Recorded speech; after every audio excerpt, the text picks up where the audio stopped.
네, 안녕하세요. 이 세션을 포함해서 트랙 4에 오신 분들께서 아마 거의 영상 애니메이션 쪽 분야에 계신 분들이라고 생각하면 될까요? 맞습니까? 네. 대답을 안 해주실 줄 알았는데 좀 해주셨네요. 영상 애니메이션 쪽 분들께서 렌더링을 리얼타임으로 하고자 하는 관심이 굉장히 높으신 것 같습니다. 혹시 유니티를 좀 사용해 보신 분이 있으신가요? 상당히 좀 제 생각에는 좀 적으신 것 같은데 이 세션은 세션 소개에서 언급한 것과 같이 유니티를 도입하는데 고민을 갖고 계신 분들의 영상 애니메이션에서 첫 도입 사례를 저희가 작업했던 부분을 공유를 하면서 조금 고민을 좀 덜어드리고자 하는 좀 가벼운 세션이라고 생각하시면 될 것 같습니다.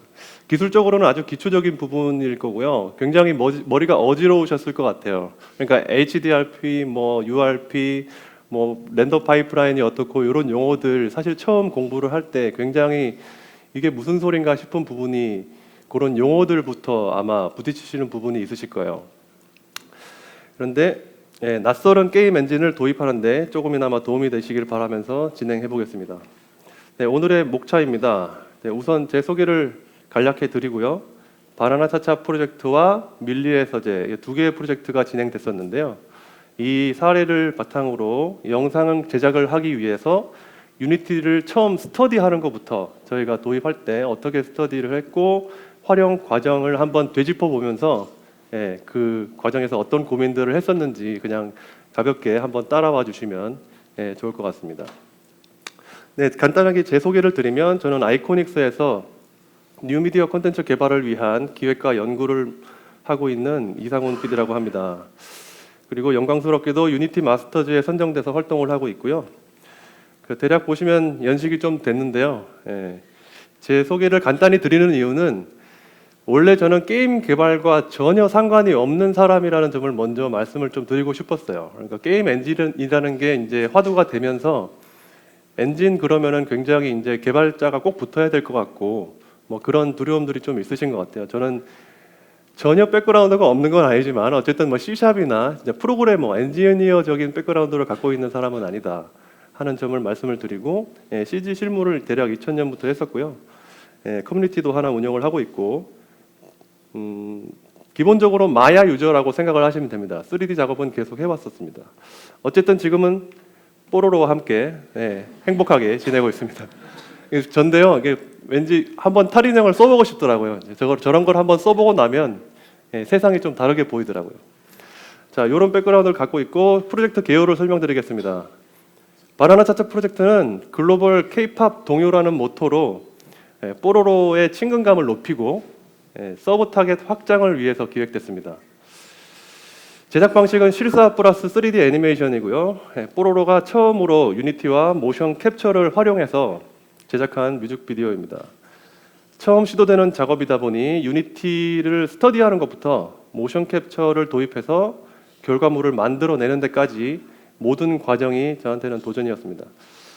그리고 유니티와 모션 캡처를 연구할 때 이 프로젝트가 처음에는 실사 합성으로 이렇게 진행된다 어떤 형식이 딱 정해져 있는 건 아니었었어요. 약간의 바이럴 영상 같은 게 음원에 대한 기획이 있었고요.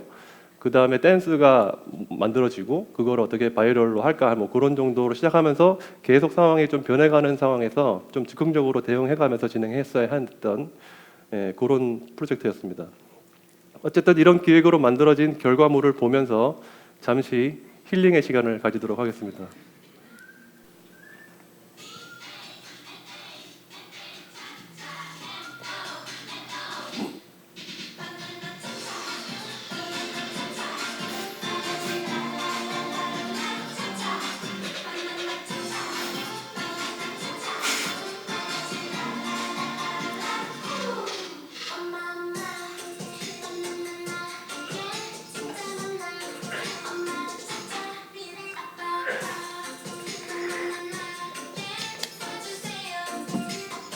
자, 이겁니다.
네, 너무 귀엽죠?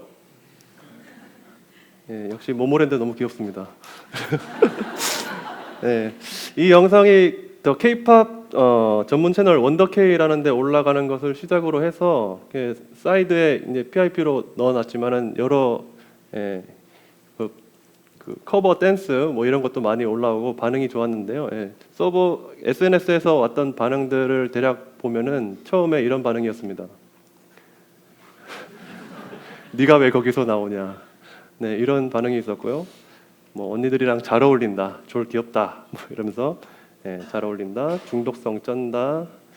핵심적으로는 저는 영상을 만들고 모션 캡처를 진행했던 사람이니까 요 반응이 좀 마음에 들었어요. 감사했습니다. 그러니까 춤 잘 춘다 했을 때 처음부터 걱정이었던 게 저희 뽀로로의 체형을 보시면 아시겠지만 사실 이등신을 넘어서 사실 다리가 없다고 보시면 됩니다. 거의 다리가 없습니다. 무릎이 안 보여요. 예, 그래가지고 모션 캡처 적용하는데 굉장히 어려움이 있었는데 그래도 춤 잘 춘다 그러니까 감사했습니다.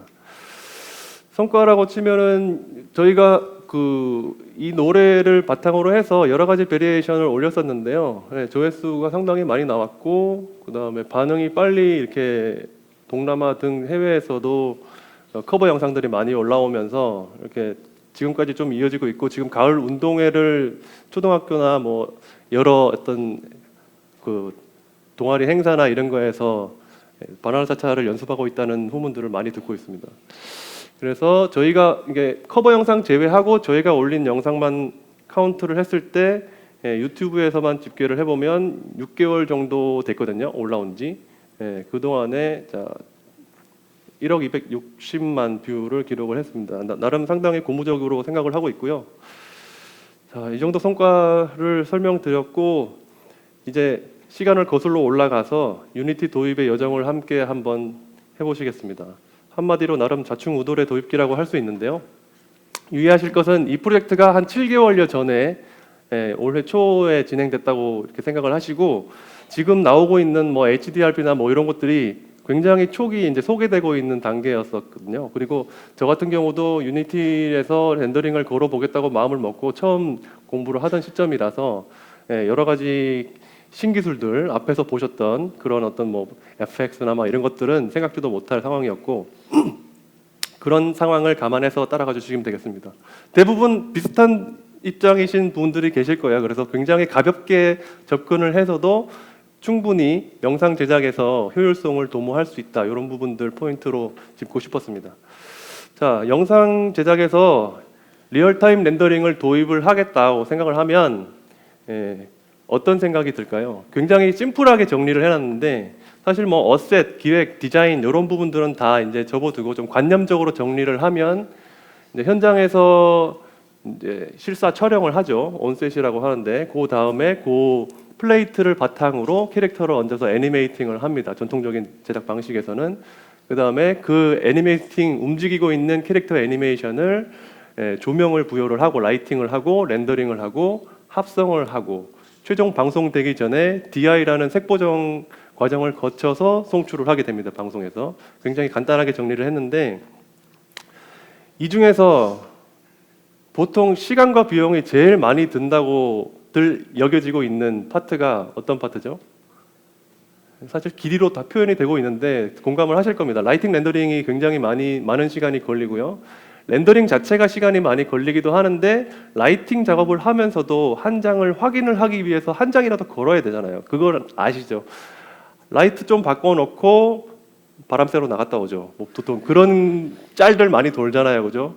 지쳐 있는 사람은 일으키면서 야 렌더링 끝났어 이런 짤들도 올라오고 하는데 그 과정을 리얼타임 렌더러로 시간을 줄여보겠다 하는 생각을 다들 하실 겁니다. 그리고 저희 같은 경우는 모션 캡처를 이용해서 캐릭터 애니메이팅을 해서 시간을 한번 줄여보자 이런 방향이었습니다. 당연하죠. 대부분들 이렇게 생각을 하십니다. 저도 그렇게 접근을 했고요.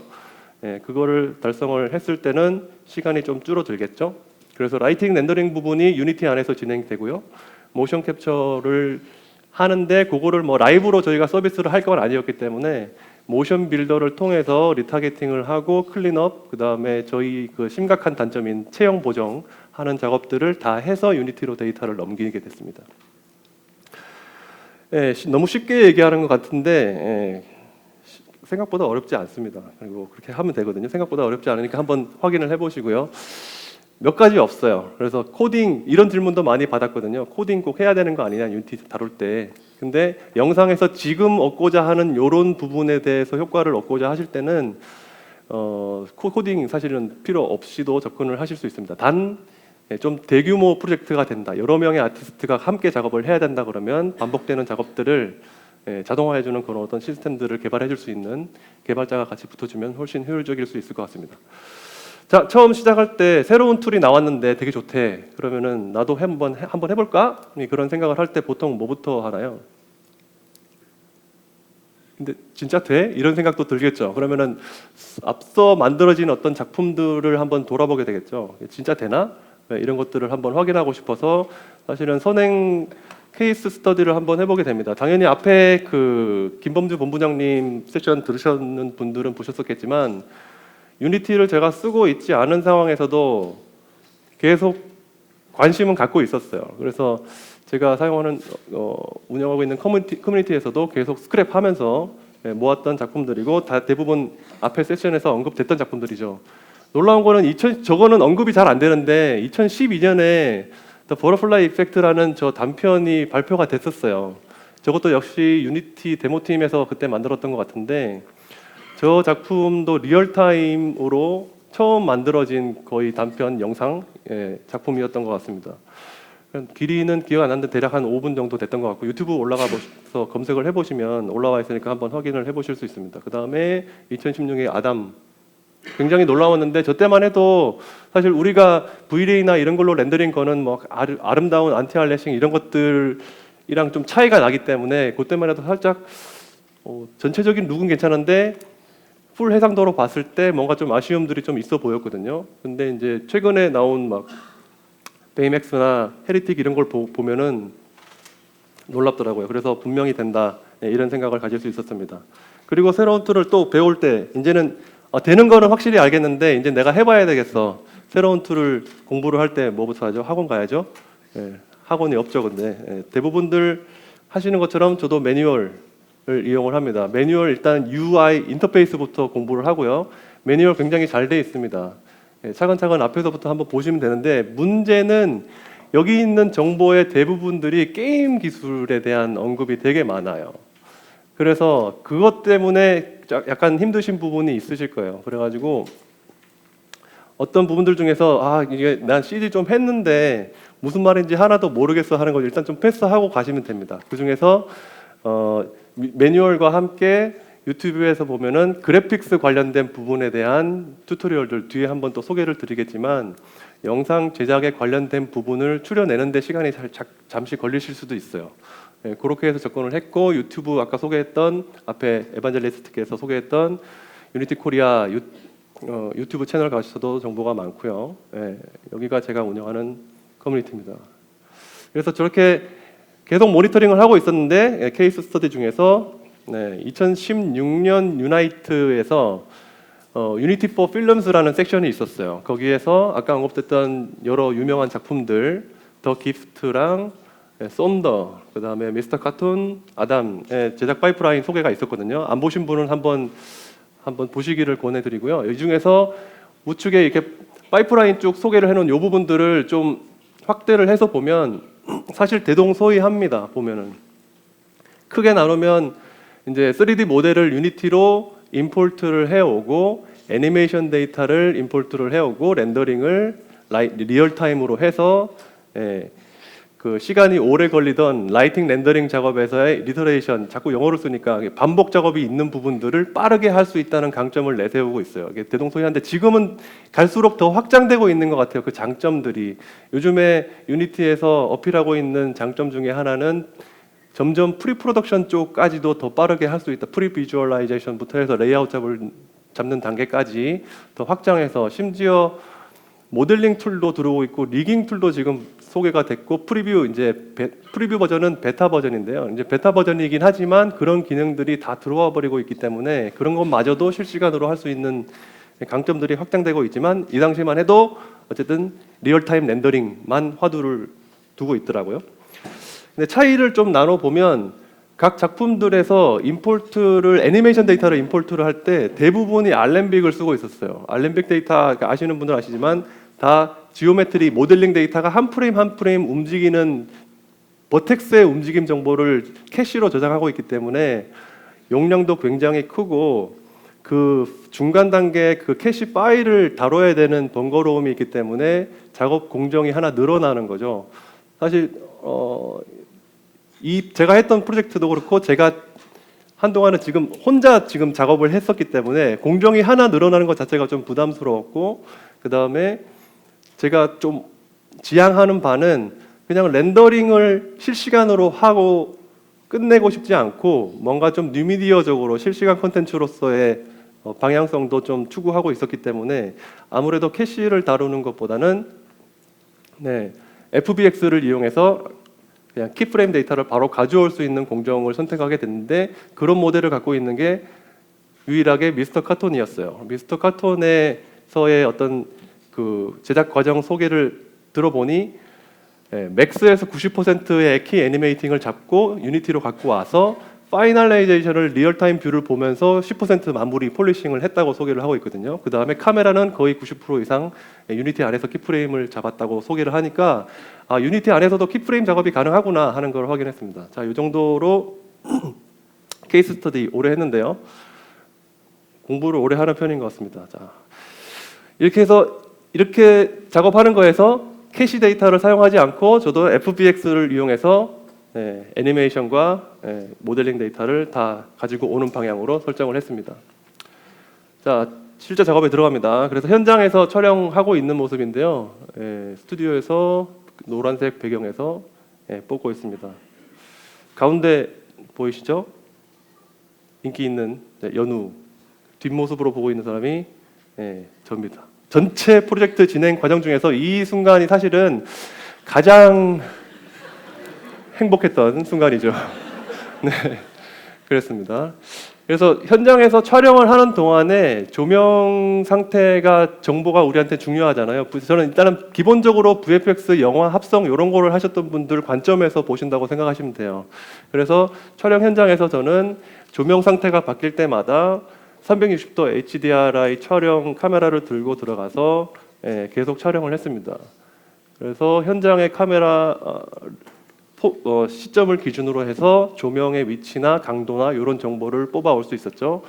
저거를 이 32비트 HDR 이미지로 뽑기 위해서 19단계 브라켓팅을 통해서 포토샵에서 하나의 32비트 HDR 이미지로 뽑아서 EXR 출력을 하면 그거를 HDR 소스로 사용을 하실 수 있습니다. 자, 그 다음에 모션 캡처 작업에 들어갔습니다.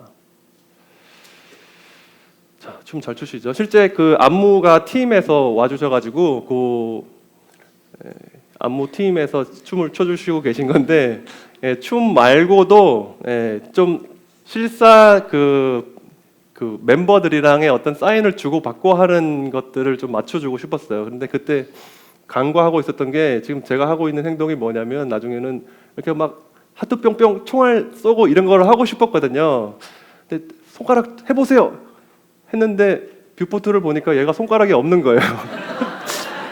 네, 없었지 그러면서 고민을 하면서 넘어갔고요. 그래서 다른 샷으로 대체를 하면서 그렇게 만들었습니다. 자, 게임 엔진 도입할 때 사실 이제는 거의 상식처럼 생각되는 요소들 몇 가지가 있죠. 게임 엔진들에서는 유니티도 마찬가지고요. 3D 모델을 가지고 들어와서 렌더링을 할 때 렌더 타임, 그러니까 렌더링이 되는 순간에 스무스를 걸어주는 렌더 타임 테셀레이션이 없습니다. 게임 엔진들은. 그래서 그 왼쪽 같은 경우는 이제 마야 뷰포트에서 3번 모드라고 일명 부르죠. 3번 누르면은 로우한 그 옵티마이즈된 최적화된 폴리곤 오브젝트가 렌더링 걸렸을 때 이렇게 보일 거야라고 스무스를 보여주는데 게임 엔진은 그게 없어요. 그래가지고 스무스를 걸어서 옵니다. 우리가 실시간 콘텐츠로 할 거라면 좀 더 최적화를 생각해야 되겠지만 어쨌든 저희가 갖고 있는 뭐 데스크탑 사양에서 렌더링을 그냥 걸 거면 충분히 하이폴리곤을 사용을 해도 실시간으로 거의 돌아갑니다. 잘. 그 다음에 캐릭터가 개수에 또 제한이 있을 수 있겠죠. 그런 사양을 고려해서 어느 정도 카메라가 근접했을 때도 각이 지는 게 안 보이는 그 정도를 찾아서 모델링 자체를 가지고 들어오셔야 돼요. 스무스가 실제로 먹어지는 상태로. 그리고 이것도 아시는 분은 아시겠지만 UV 정리를 다시 한번 해줘야 됩니다. 게임 엔진에 적합하게. 그래서 UV 사실 기존의 애니메이션이나 영상 쪽에서 어셋을 만들 때 UV에 대해서 그렇게 사실 최적화에 대한 이슈가 별로 없었어요. 왜냐면은 렌더러가 알아서 다 잘 해주거든요. 그런데 게임 엔진 같은 경우는 최적화에 대한 고민을 굉장히 많이 하고 있는 상황이죠. 굉장히 가벼운 모바일 기기 같은 거에서도 실시간으로 돌아가야 되니까. 그래서 UV 정리가 잘 돼 있어야 되고, 지금 뭐 VFX 쪽에서는 초고해상도 텍스처를 사용하기 위해서 UV 0과 1 영역을 벗어나는 막 UDIM 텍스처를 막 쓰고 그러잖아요. 그게 기능이 심지어 들어오고 있대요 지금 이제 유니티도. 근데 일단은 리얼타임이나 이런 확장된 컨텐츠를 생각을 하신다면 그런 것들은 좀 지양하시는 게 좋을 것 같고요. 쉐이더 개수를 좀 최소화해서 운영을 해주시는 게 좋고, 쉐이더를 그 특징에 따라서 오페이크, 그러니까 불투명이냐 투명이냐 이런 정도로 해서 최소화된 PBS 피지컬 베이스 쉐이딩 이론을 한번 검색을 해보시면 거기에서 권장하는 어떤 쉐이딩 방식이 있을 거예요. 그 쉐이더를 최소화해서 활용을 해주시고, 그 다음에 라이팅을 했을 때 게임 엔진에서 라이트 맵이라는 걸 베이크를 하는데, 그때 이 텍스처용으로 된 UV와 라이트 맵 굽는 UV가 사실은 분리가 돼 있어요. 그래서 자동으로 그 라이트 맵용 UV를 만들어주긴 하는데, 그게 자동으로 만들어진 게 언제나 최적의 어떤 값이라고 믿을 수는 사실 없습니다. 그래가지고 라이트 맵용으로 UV가 하나 채널이 더 있는 게 좋다는 거 말씀드릴 수 있겠고요. 굉장히 마야 유저한테는 익숙한 창들이죠. 그러니까 아놀드 가운데 있는 게 아놀드 스탠다드인데요. 아놀드 스탠다드 이제 마야의 아놀드가 기본으로 들어와 있으니까 저걸 화면을 많이 보셨을 겁니다. 그 다음에 레드 시프트, 그 다음에 뭐 스팅레이라고 있는데, 이게 아놀드나 뭐 레드시프트나 요즘 나오는 세대의 렌더러들은 대부분 뭐 피지컬 베이스라고 하지만 사실 이게 엄밀히 말하면 피지컬 베이스라고 말하기는 힘들어요. 왜냐면은 물리적으로 정확하게만 렌더링이 돼야 되는데, 그게 아니라 아티스트가 원하는 대로 그걸 트윅할 수 있게 수많은 옵션들을 다 넣어놨어요. 사실 게임 엔진의 쉐이더 열어보시면 피지컬 베이스 기본 쉐이더 같은 경우는 뭐 그 기본 디폴트 컬러하고 뭐 스페큘러를 러프니스 또는 스무스니스 이런 값으로 컨트롤하죠. 그 다음에 메탈릭, 그 다음에 노멀 이런 정도밖에 없습니다. 그거 가지고 모든 질감을 다 표현하는 게 PBS 사실은. 근데 이렇게 어트리뷰트가 많다는 거는 아티스트의 자유도를 주기 위해서 이렇게 확장을 시켜놓은 거죠. 왼쪽에 스팅레이를 언급한 거는 오토데스크에서 자체 게임 엔진 스팅레이라는 걸 만들었다가 지금은 링크 들어가 봤는데 그 판매도 중지됐고 없어졌더라고요. 근데 마야 안에 쉐이더는 남아 있어요. 저게 게임 엔진용이기 때문에 저거는 거의 이제 PBS라고 보시면 되고, 그 다음이 보시는 게 유니티 안에서 제공되는 다양한 쉐이더들 중에 한 개입니다. 조금 빨리 가야 될 것 같은데, V-Ray나 아놀드 같은 거 사용하셨을 때처럼 보면은 아놀드나 레드시프트 이런 것들도 다양한 쉐이더 제공하지만 우리는 뭘 쓰죠? 스탠다드 하나만 써요. 특별한 경우가 아니면 서브스캐터링 이런 것들을 써야 된다면 다른 쉐이더를 쓰지만 스탠다드 하나만 쓰면 됩니다. 유니티 같은 경우도 들어가 보면은 사실 게임을 위해서 특히 오브젝트가 아니고 GUI 그 인터페이스를 구성한다든가 이런 거 하나하나가 다 쉐이더로 구성되어 있고요. 그 다음에 이게 나는 굳이 이 오브젝트에서 스페큘러가 필요 없어, 반짝이는 게 필요 없어 그러면 스페큘러가 없는 쉐이더가 만들어져 있어요. 이게 좀 황당한데 이게 베리에이션이 어마어마하게 많습니다. 이거 다 보실 필요 없고요. 우리 스탠다드 하나만 보시면 됩니다. 스탠다드 쉐이더.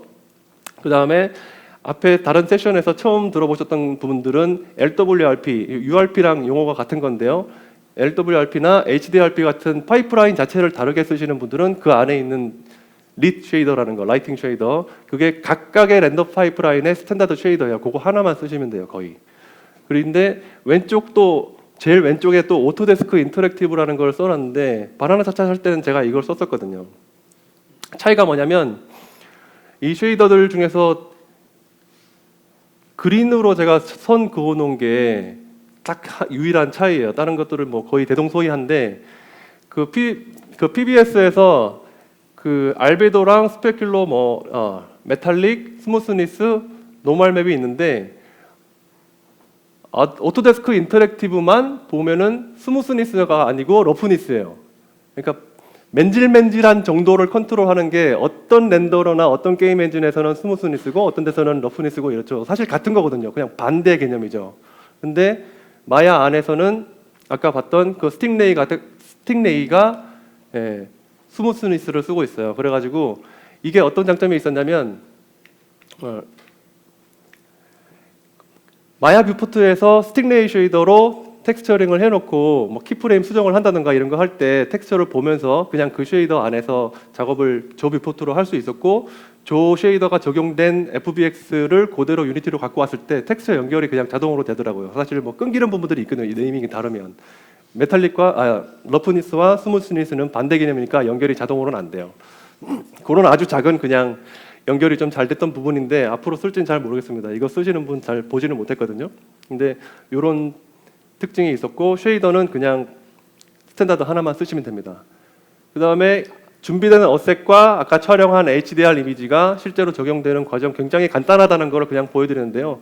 어셋 불러왔고요. FBX로 되어 있고, 그 다음에 히어라키라는 곳에 넣으면 씬에 보이게 됩니다. 그 다음에 HDR 이미지를 불러왔습니다. 그냥 드래그 앤 드롭 해가지고 넣으시면 돼요. 그래서 HDR 이미지 같은 경우는 텍스처 어트리뷰트를 보면 이제 2D인데 이거를 큐브맵 형태로 바꿔주면 자 이렇게 원형의 이렇게 동그란 좌표를 가지고 있는 텍스처로 바뀌고요. 그 텍스처를 활용할 머터리얼을 하나 만들어줍니다. 이 머터리얼의 타입도 큐브맵 쉐이더로 바꿔줍니다.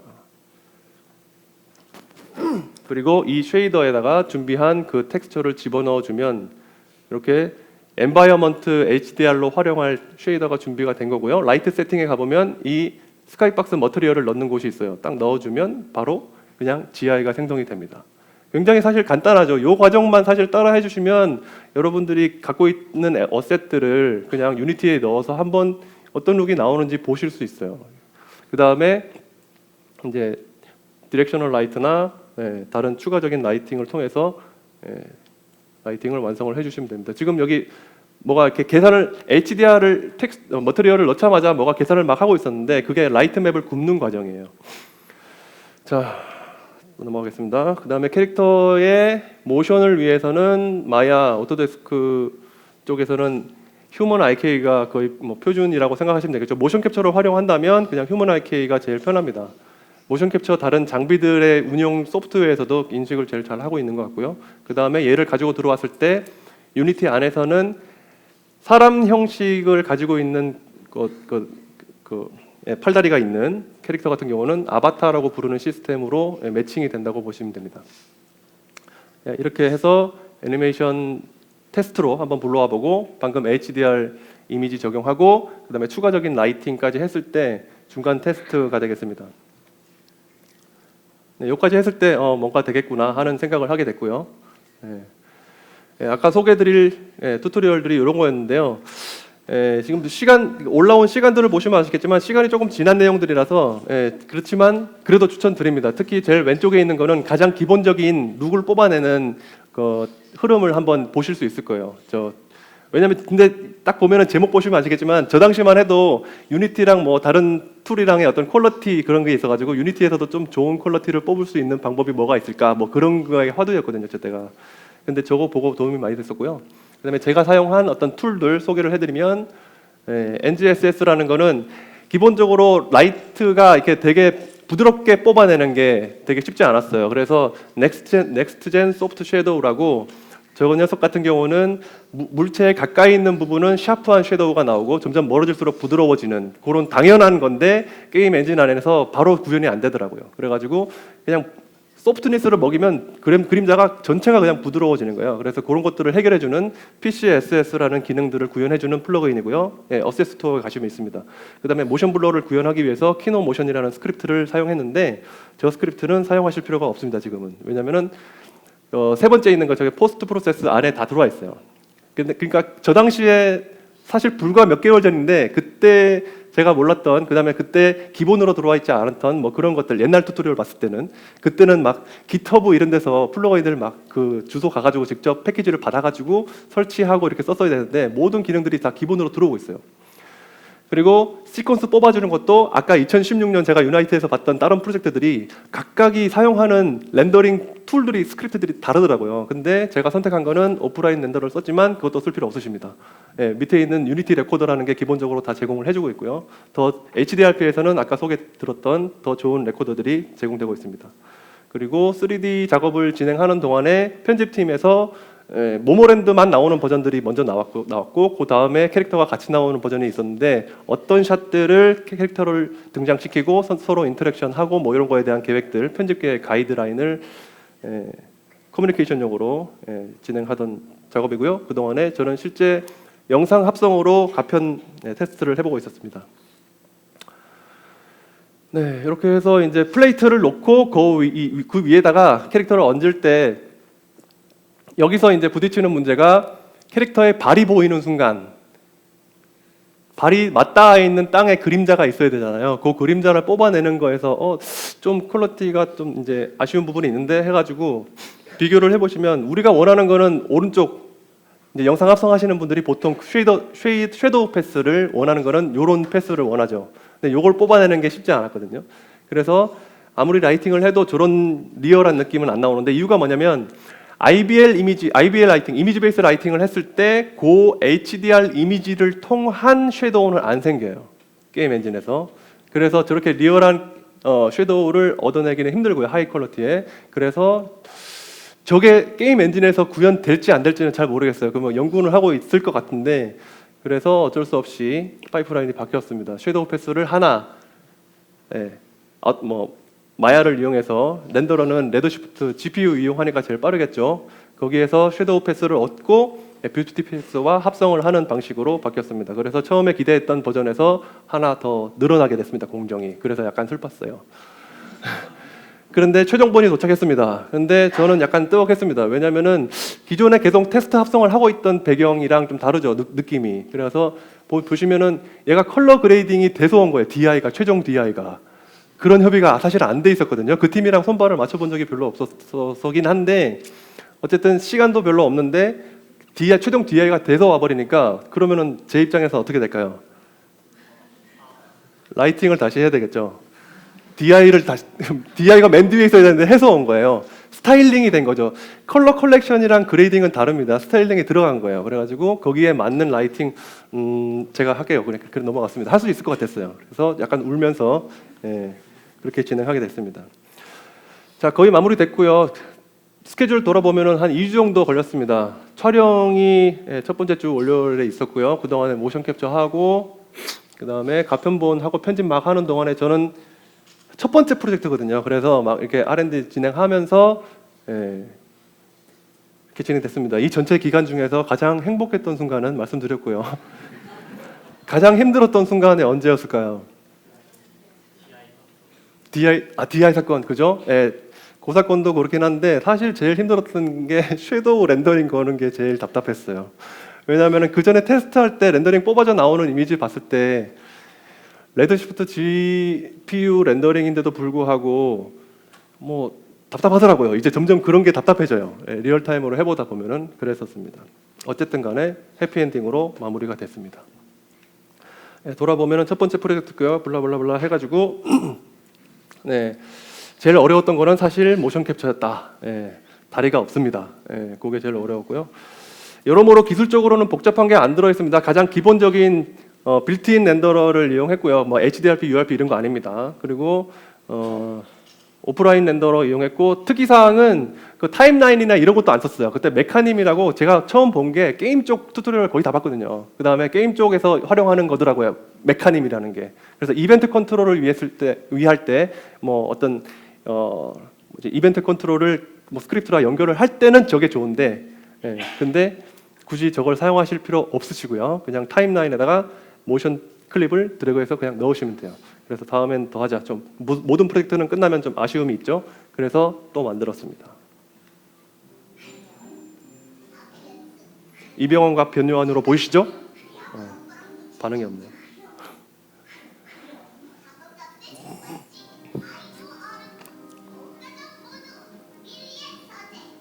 네, 짧은 다리로 의자에 앉아 있습니다. 네, 이거 같은 경우는 풀 3D로 진행됐기 때문에 배경을 채워야 되는데 뽀로로의 배경은 다 파스텔 톤의 굉장히 이쁜 그런 상황인데 원작 그 밀리의 서재 그 영상이 굉장히 앤틱하고 다크해요, 분위기가. 그래가지고 그런 어셋들을 다 채우기 위해서 어셋 스토어에서 다 긁어 모았습니다. 굉장히 비싸지 않아요. 그래가지고 쫙 펼쳐놓고 그거를 탁탁탁탁 배치를 한 거예요. 약간 유의할 점은 그 어셋들이 각 쉐이딩이 좀 다를 수 있어요. 다 UV가 다 정리가 안 돼 있을 수가 있고 그런 것들은 좀 정리를 해주셔야 되고요. 그냥 맞는 거로 그냥 끌어다 쓰면 바로 쓸 수 있는 건 아니지만 뭐 그래도 모델링 안 하는 게 어딥니까? 그리고 얘네들 체형에 맞게 거울 같은 거 이렇게 모델링 조금 해줬죠. 그 다음에 타임라인과 시네머신을 이번에는 활용을 했어요. 그래서 리얼타임으로 소리와 뭐 이런 것들을 리얼타임으로 들으면서 작업을 할 수 있었고요. 그 다음에 넘어가죠. 네, 그래서 이때 좀 좋았던 거는 전체적으로 화면이 영화룩을 갖고 있잖아요. 그 변요한 나오는 거는. 그래가지고 카메라를 유심히 보면 계속 핸드헬드예요. 근데 그거를 원래는 뭐 바이브로 이렇게 움직여가지고 진짜 라이브한 느낌 막 만들어봐야지 근데 시간이 없는 거예요. 그래가지고 시네머신 보면은 여기에서 보면은 이렇게 핸드헬드 노이즈를 값을 줘가지고 카메라가 가만히 있어도 자동으로 핸드헬드 느낌이 나도록 해주는 그런 기능이 들어 있습니다. 그걸 잘 활용했었고요. 그 다음에 렌더링 속도 궁금하실 텐데 렌더링 하는 모습 한번 보여드리겠습니다. 지금 전체적으로 이렇게 틴트가 들어간 상황이 게임 플레이가 되는 상황이고요. 그 다음에 플레이가 쭉 되다가 라이트 맥 같은 거 막 불러오고 저기 맨 밑에 있는 여기에 레코딩 클립이라는데 요게 딱 맞닿자마자 얘가 렌더링을 시작해요. 그러면 이게 렌더링 되는 속도입니다. 리얼타임 아니죠? 리얼타임 아닌데 사실은 얘가 EXR 4K로 지금 뽑고 있어요. 리얼타임으로 플레이 할 수 있지만 여러분이 어떤 포맷으로 이미지를 뽑는가에 따라서 EXR이 되게 무거운 포맷이거든요. JPG로 뽑으시면 더 빨리 뽑혀요. 그러니까 이미지를 뽑아낸다는 작업을 하는데 시간이 걸리는 거지 사실 플레이 자체는 리얼타임일 수 있습니다.